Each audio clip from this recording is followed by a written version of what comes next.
전반적인 시장의 흐름을 보면서 우리가 어떤 기대치를 가져야 될까?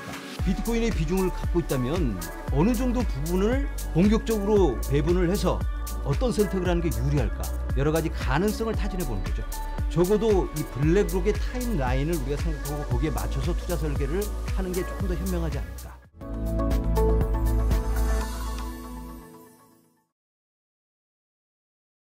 자, 그러면은 이제 우리가 사실 이런 질문은 제가 질문을 하면서도 이게 어떤 의미가 있느냐라는 생각도 개인적으로 하는데, 요즘에 들어서 이제 솔라나가 워낙에 반응이 너무 뜨겁다 보니까 솔라나가 이더리움 시가총액 측면에서 충분히 추월할 수 있을 거다라고 말씀 주시는 전문 기관들도 꽤 나오고 있는 상황인데, 대표님 어떻게 보시나요? 이 관점. 잠깐 한 며칠을 이더리움을 뛰어넘을 수는 있어도 지속적으로 가기는 어렵다.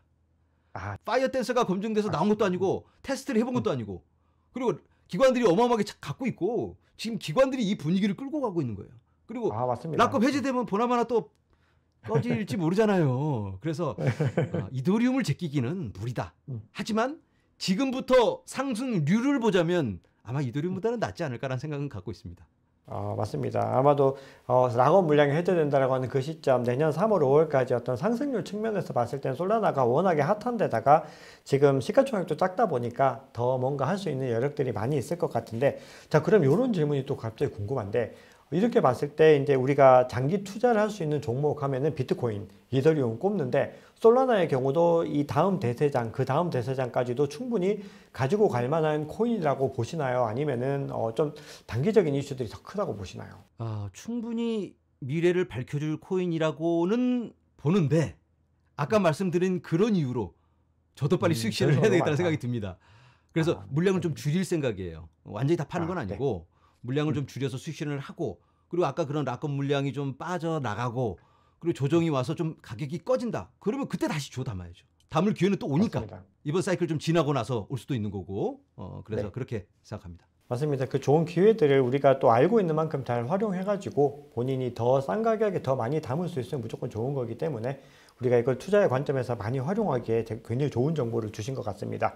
자, 그러면 이제 이더리움과 솔라나 이야기를 해봤는데, 이 외에도 레이어1이 올해 또 굉장히 중요하게 주목받을 텐데, 또 대표님께서 이 두 개 외에 또 주목하고 계신 레이어1 어떤 것이 있는지 궁금합니다.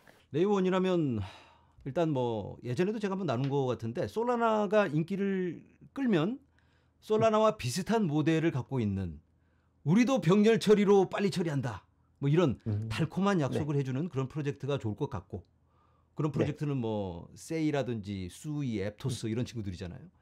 그런 것들이 괜찮을 것 같다. 앱토스, 수이는 이제 락업 그 물량 때문에 굉장히 어려웠는데 요즘 많이 이제 풀려서 좀 좋아지고 있는 것 같아요.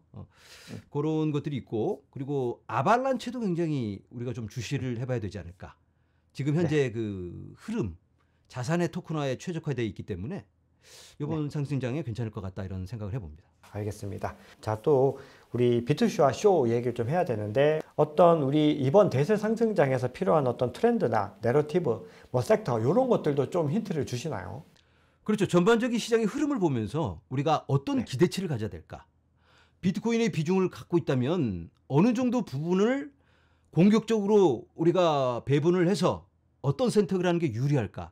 이런 여러 가지 가능성을 타진해 보는 거죠. 그럼 정말 많은 다양한 이야기들을 나누게 될 텐데, 일단 가장 핵심은 비트쇼와 쇼에서는 비트코인을 중심으로 이번 대세장의 큰 흐름들을 잡는다. 이게 가장 중요한 부분이라고 볼 수 있을까요? 네, 맞습니다. 네, 너무 기대가 되는 행사. 저도 참석을 합니다. 제가 하루나 이틀, 하루 정도 참석을 하게 될 것 같은데, 가서 또 인사 나누실 수 있으신 분들은 또 인사 나누면 너무 좋을 것 같습니다. 자, 그러면 이제 우리 섹터 얘기가 나왔으니까, 현재 지금 알트코인에 너무 다양한 내러티브들이 막 새롭게 등장해서 많은 분들이 도대체 어떤 걸 투자해야 될지 잘 모르겠다, 이렇게 말씀하시는 분들이 계시는데, 대표님께서 가장 주목하고 계시는 섹터 혹은 내러티브 딱 두 가지만 알려주시면 너무 좋을 것 같습니다. 딱 두 가지만. 여러 개가 있는데 딱 두 가지를 세 가지로 하겠습니다. 세 가지 할까요? 일단은 AI가 지금 너무 뜨겁기 때문에 아크인베스트 자료를 보니까 AI의 이 시장 규모, 경제 규모가 지금 다가오고 있는 4차 산업혁명의 거의 대부분을 차지합니다. AI를 빼놓고는 얘기를 할 수 없습니다. 마치 20년 전에 인터넷을 빼놓고 신기술을 얘기할 수 없듯이 AI는 현실이다. 그렇다면 코인 투자자들이 AI 관련 코인을 좀 찾아봐야 되겠고 어떤 미래가 있는지 어떻게 진행되고 있는지를 살펴봐야 되거든요. 그래서 그런 부분에 한번 주목을 해볼 필요가 있겠고 그리고 또 다른 섹터는 RWA라고 하는 자산의 토큰화. 이건 좀 뭔 훗날 얘기가 아닐까 이런 생각도 해봤는데 블랙록의 레리 핑크가 이걸 그냥 날려주고 있으니까 틈만 나면 나와서 공중파 방송에서 앞으로는 토큰화 된다. 모든 게 토큰화다. 우리 뭘 사고 있어. 하고 또 비들이라는 펀드까지 만들어서 그걸로 재미 보고 있습니다. 야 말로만 하는 게 직접 시범을 보여주고 손님 받고 있으니까 RWA. 야 이건 좀 관심을 좀 세게 가져봐야 되겠다. 이런 생각까지 들어요. 그래서 요 두 가지가 가장 요즘 현재는 핫하다. 이렇게 보고 그 나머지는 이제 아까 말씀드린 이 확장성 이런 부분에 좀 주목을 해봐야 될 것 같아요. 이런 부분은 구형 프로젝트에도 적용이 됩니다. 옛날 프로젝트가 있다면 물론 요즘 프로젝트만 뜨는 게 아니고 옛날 프로젝트도 솔라나와 비교했을 때 우리가 이런 방법으로 우리는 확장성을 이뤄낸다. 이런 정확한 방향을 제시를 해줘야 됩니다. 그걸 하냐 못하냐에 따라서 갈리게 될 텐데 우리가 그래서 그런 부분도 한번 살펴봐야 되겠고 밈코인도 있겠죠. 밈코인인데 밈코인은 다르지 너무 않고 뜨겁습니다 요즘에. 네, 알아서 밈코인은. 밈코인은 투자 전략을 따로 소개하기에는 굉장히 좀 어려운 코인이라고 생각을 하고 있고 또 나름의 또 자신만의 운도 좀 필요한 종목이라고 생각을 해가지고 일단 방법적인 건 안 여쭤보겠습니다. 그러면 이제 제가 사실은 좀 예측했던 분야들입니다. AI와 RWA가 지금 시장에서 가장 핫하고 가장 주목할 수밖에 없는 상황으로 지금 어떤 구조가 짜여지고 있는데 자 그러다 보니까 많은 분들이 지금 AI 섹터 빨리 좀 어떻게 투자를 하고 싶은데 문제는 종류가 너무 많다는 겁니다. 그래서 우리가 AI 코인을 좀 기능적으로 분류를 하거나 아니면은 뭐 우량한 코인, 우량한 AI 코인을 선별할 수 있는 방법. 자, 이런 것들 궁금해 하시는 분들이 있으신데 대표님만의 노하우 궁금합니다. 이 AI 코인의 현 주소를 먼저 알아야 될 것 같아요. AI가 지금 뭘 이뤄내고 있을까? AI 코인이. 이 프로젝트가 AI 관련해서 얼만큼의 결과물을 보여주고 있나? 이걸 보기에는 너무 부족합니다. 그렇죠. 결과물이 너무 약해. 그러다 보니까 어떤 기준점을 잡아서 평가하기가 굉장히 어려운데 그러면 어떤 선택을 우리가 내릴 수 있을까? 결국은 미래에 대한 약속일 텐데 가능하면 좀 안정적인 AI 코인을 선택하는 게 좋겠다. 안 그래도 AI는 지금 약속으로만 가고 있는데 결과물을 보여주기보다는 그러면 약간 위험성도 있고 리스크가 큰 섹터이기 때문에 리스크가 큰 만큼 그 중에서 좀 안정적인 코인을 선택한다면 좀 나을 수 있겠다. 시총이 좀 큰 코인들 벌써 어느 정도는 시간을 갖고 검증된 코인들 이런 코인들이 좀 나을 것 같고요. 그리고 또 조금 더 다른 방법은 우회적으로 이런 AI를 지원하는 코인들이 있습니다. 플랫폼을 제공하는 AI 코인들이 AI 기술이 AI가 학습을 할 수 있도록 컴퓨팅 파워를 제공하는 그런 프로젝트들. 예를 들어서 GPU를 나누는 랜더 같은 아카시, 아이오네 뭐 이런 프로젝트들이 있거든요. 그런 프로젝트들에 투자를 하면 이 친구들은 좀 무난해요. 웬만하면 갑니다. 워낙 지금 미래적으로 이 GPU에 대한 수요가 크다 보니까 디핀의 한 종류인데 디핀의 프로젝트로서 AI와도 맞물리기 때문에 그것도 참 좋은 선택이 될 수 있겠다 이렇게 말씀을 드려봅니다. 그럼 어떻게 보면은 앞서 말씀드린 안정적인 코인들로는 뭐 가령 뭐 비텐서나 이런 것들도 조금 들어갈 수 있는 부분들이 있을까요? 그러면 그렇고 이제 지원 코인으로는 우리가 이제 디핀과도 어느 정도 일맥상통한 부분들이 있는 랜더나 뭐 아카시 지난번에도 말씀 주셨는데 이게 어떻게 보면은 지금 가장 시가총액이 높은 코인들이죠. 어떻게 보면은 그래서 이런 코인들 위주로 선택을 하는 것이 좋다 말씀 주셨는데 자 그럼 최근에 이제 또 이 AI 쪽에서 굉장히 좀 큰 뉴스가 나왔는데 패치 AI와 싱귤레리티넷 그리고 오션 프로토콜 요 세 가지가 통합을 하겠다. 그러면 엄청나게 초대형 어떻게 보면 프로젝트가 나오고 저마다 프로젝트들마다 이제 방향성이 다르다 보니까 뭔가 좀 거대한 프로젝트가 하나 등장하는가 뭐 이런 기대감들이 있는데 요 파급력 어떻게 보시나요? 굉장히 긍정적으로 보고 있습니다. 코인 관련해서는 아까 말씀드린 것처럼 완성도가 좀 떨어지다 보니까 그냥 이 내러티브로 그냥 한탕 해먹는 그런 모습으로 많이 비춰지거든요.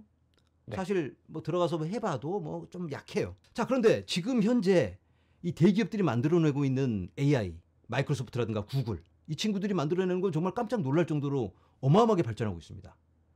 자 그러면 이 뭐 패치 AI, 싱귤레리티, 오션 이런 친구들이 독단적으로 만들어서 이것도 만들고 저것도 만들고 하다 보면 쫓아가기 어려운데 합쳐서 시너지 효과를 만들어내면 이 거대 프로젝트가 만들어지기 때문에 충분히 경쟁력이 생길 수 있겠다라는 판단이 서는데 패치 AI 같으면 이런 플랫폼을 제공하는 레이어 1이니까 네. 에이전트를 통해서 이제 여러 프로젝트를 지원하고 얹어지는 이런 것들을 원활하게 돌아갈 수 있도록 이제 그런 걸 해주고 싱귤레이티 네. 같으면 여러 기술적인 기능적인 부분을 담당하거든요. 소피아넷 같은 네. 그런 로봇와도 연결을 하고 또 가장 중요한 게 이제 마켓플레이스입니다. AI와 AI를 연결해 줄 수 있는 실시간으로 AI가 뭐가 필요하다 이런 기능이 필요해 그러면 AI가 알아서 사가는 겁니다. 스마트 컨트랙으로 사람이 누가 눌러서 카드 꺼내서 결제해 주는 게 아니고 AI가 AI한테 사가는 건데 그런 걸 자동적으로 해줄 수 있는 미래를 제시하는 게 바로 싱귤레이티 넷입니다. 그리고 오션 같으면 이제 데이터 기준인데 빅데이터 학습을 해야 되는 데이터가 무지 많이 필요한데 이걸 제공하고 관리하고 연결해 주는 역할을 하는 게 이제 오션 프로토콜인데 그러면 이 세 개가 어느 정도는 다 맞물려 있으면서도 전문 분야가 달라요. 네. 이게 만약에 제가 말씀드린 게 합쳐져서 어마어마한 안정적인 플랫폼으로 서로를 지원하고 빅데이터를 가지고 마켓플레이스를 만들어 나가고 또 많은 기능적인 부분들을 가지고 AI의 개발자들이 여기다가 자기가 만든 걸 올려서 계속 너도 탈중앙화돼서 여기서 수익 모델을 만들어 나가고 AI가 또 연결을 하고 기성, 마이크로소프트, 오픈 AI 이런 애들이 여기다 연결해서 필요한 걸 가져갈 수도 있거든요. 네. 이렇게 탈중앙화 모델이 만들어진다면 우리가 기대하는 그런 슈퍼 코인 프로젝트가 나오지 않을까. 와, 또 배추조 대표님 말씀드리니까 더 많이 관찰해야 되겠다 생각을 하게 되고 이게 또 원래 이 시장은 또 소문난 자체에 또 먹을 것이 좀 있는 시장이어서 이렇게 또 뭔가 화제를 만들어내고 뭔가 큰 거대한 그림을 그리면은 또 시장에서는 그에 맞게끔 또 반응을 해서 계속해서 이제 성장 동력들을 만들어 갈 거다. 그렇게 볼 수 있을 것 같습니다. 그러면 이번에는 파트 이후에 또 중요한 RWA 이제 갑작스럽게 또 우리 레리 핑크 형님께서 한번 언급을 해주시면서 더 많이 이제 부각이 됐고 사실은 뭐 계속해서 작년 말부터 이야기들이 본격적으로 많이 나오고 있었는데 이번에 이제 더 확실하게 좀 가시적인 성과들을 내고 있는데 자 블랙락이 궁극적으로 이 비들 프로젝트를 통해서 RWA 시장에 포문을 연 어떤 의도 뭐라고 보시나요? 굳이 한번 생각을 해보면 이 금융 인프라의 혁명이지 않을까. 금융 인프라 혁명. 네. 지금 우리가 쓰고 있는 이 금융 인프라가 몇십 년 된 인프라입니다. 다른 건 다 발전해서 바뀌었는데 디지털이고 뭐 다 막 뭐 공중을 날아가는 세상이 열릴지 모르는데 금융 인프라는 뭐 수십 년 된 프로젝트 그런 인프라를 가지고 맞습니다. 아직도 뭐 은행 가서 줄 서서 뭐 보내고 송금하는데 뭐 며칠 걸리고 말도 안 되는 상황이거든요. 이걸 해결해 줘야 되는데 그런데 이 금융 세력들이 모든 걸 결정하고 파워를 갖고 있다 보니까 안 놓고 안 바꾸고 변화를 싫어하니까 그랬는데 네. 이게 한계가 있잖아요. 언제까지나 그렇게 할 수는 없잖아요. 그래서 어느 시점에는 바꿔야 되는데 야야 우리가 좀 준비해놓고 하자 하다가 블랙록이 판을 깔아놓고 이제는 방향을 탁 제시해서 이렇게 하자 하고 제시하니까 우하고 쫓아가는 그런 느낌이 아닌가 이런 생각이 듭니다. 자 그러면은 이제 RWA 섹터 올해 전망 굉장히 좋게 보셨는데 이거는 이제 장기적으로도 계속해서 우리가 눈여겨봐야 되는 어떤 내러티브라고 봐도 되는 거겠죠? 2030년까지 각 기관들이 내놓는 자료를 보면 수십조 달러 막 그런 규모의 수십 경원 이런 네, 경이 규모의 넘더라고요. 이 금융 섹터가 있습니다. 네. 무역금융 기관들의 이런 주식이라든가 또는 채권 이런 등등 너무 많은 이 모든 금융이 결국은 토큰화가 돼야 된다 이렇게 레리 핑크가 주장을 하고 있습니다. 네. 그러면 이게 단기간에 이루어질 수도 없고 하고 싶어도 할 수도 없습니다. 그렇다면 우리가 충분히 시간을 갖고 적어도 이 블랙록의 타임라인을 우리가 생각하고 거기에 맞춰서 투자 설계를 하는 게 조금 더 현명하지 않을까. 이 사람들은 2030년, 2040년 이렇게 내다보고 있습니다. 대부분이 이제 장기적으로 RWA를 단기적으로는 뭐 된다 안 된다 그러니까 가격적으로 뭐 된다 안 된다 얘기들이 있는데 장기적인 전망에 대해서 뭐 부정적인 목소리를 내는 입장은 거의 없는 것 같습니다. 워낙 네. 레리 핑크가 그쪽으로 끌고 가다 보니까 사실 이번에 비들 프로젝트를 보면서 얼마 전에 비들 프로젝트를 샀더니 거기에 대한 채권의 이자를 줬어요. 코인으로. 코인을 사서 코인으로 받은 겁니다. 예전에는 채권 사면 이제 거기에 이제 계좌로 들어오고 뭐 달러로 들어오고 했는데 코인으로 사서 코인에 대한 이자가 들어왔는데 마치 내가 USDT 예치하면 이자가 나오듯이 채권이 그런 형태로 돼버렸습니다. 이게 현실인 거죠. 네, 진짜 새로운 금융들이 태어나고 있고 또 앞으로는 우리가 더 상상하는 것을 훨씬 더 뛰어넘는 프로젝트들이 많이 나오게 될 텐데요. 자, 그러면 이제 RWA 섹터에 대해서 이제 알아봤는데 많은 분들이 그러면 RWA 섹터 코인 어떤 거 사야 될까요? 궁금하실 텐데 또 대표님께서 가장 주목하고 계신 RWA 프로젝트 궁금합니다. RWA 프로젝트는 아까 말씀드린 것처럼 이제 장기적으로 길게 봐야 되는데 큰 그림에서는 네, 장기적으로. 블랙록의 B들은 이더리움 기반입니다. 그리고 미국 채권을 가장 많이 토큰화시킨 플랫폼은 이더리움 다음은 스텔라 루멘이에요. 네, 맞습니다. 네, 스텔라 루멘. 스텔라 루멘은 뭐 아무것도 안 하는 줄 알았는데 깜짝 놀랐습니다. 네. 저도. 그런 네. 쪽으로 좀 많이 이 프랭클린 템플턴이 선택을 해서 굉장히 좋은 네. 모습을 보여주고 있습니다. 그래서 이제 그런 프로젝트들도 괜찮을 수 있겠고, 그리고 이제 이 채권이라든가 또 어떤 자산을 토큰화시키기 위해서는 채권의 금리가 어떻게 되는지 이런 것들을 온체인에 제공을 해줘야 되거든요. 그렇다면 네. 당연히 그런 이 실생활의 자료를 데이터를 온체인에 연결해주는 서비스가 필요한데 그게 바로 오라클, 네. 체인링크. 체인링크는 빼놓을 수가 없죠. 그러니까 장기적으로 보면 결국은 이런 프로젝트들이 성장하게 될 수밖에 없고, 그리고 또 기관들의 선택이 되고 있는 아발란체. 아발란체가 JP 모건하고 협업을 해서 프라이빗 블록체인을 만들어주고, 그리고 이제 미국 채권을 바꿔서 일이 연결을 해서 또 다른 은행의 퍼블릭 프라이빗 블록체인에 넘겨줬습니다. 이런 것들을 테스트해보고 되네. 그러면 이제 된다. 야 된대 하고 전화 오면 이제 서로 은행들이 줄 서서 나도 해줘. 이거 그냥 편 하나 주고 막 만들어줘. 찍어내주는 겁니다. 미리 만들어 놓고, 아발란체는 이제 이거 하려고 만든 프로젝트이기 때문에 뚝딱 만들어주고 다음, 뚝딱 만들어주고 다음, 이렇게 손님 받고 있어요. 그러면 이제 예전 같으면 기존 금융이 이 자산의 토큰화를 어떻게 해야 되나? 레리 형님이 하려는데 뭐 할 줄 알아야지. 토큰이 뭐야? 이러는데 아발란체가 걱정하지 마십시오. 제가 해드리겠습니다. 이러고 와가지고 손님 받고 이 서류만 작성하면 똑 만들어주니까 아발란체가 지금 거기서 독식하고 있는 게 아닌가 이런 생각까지 드는데, 최근에 아발란체와 또 체인링크의 협업도 있었는데 계속 이제 같이 가는 친구들이기 때문에 이런 것들이 이어지고 있고, 그리고 이제 개별 프로젝트를 보면 온도가 굉장히 규모 있게 움직이더라고요.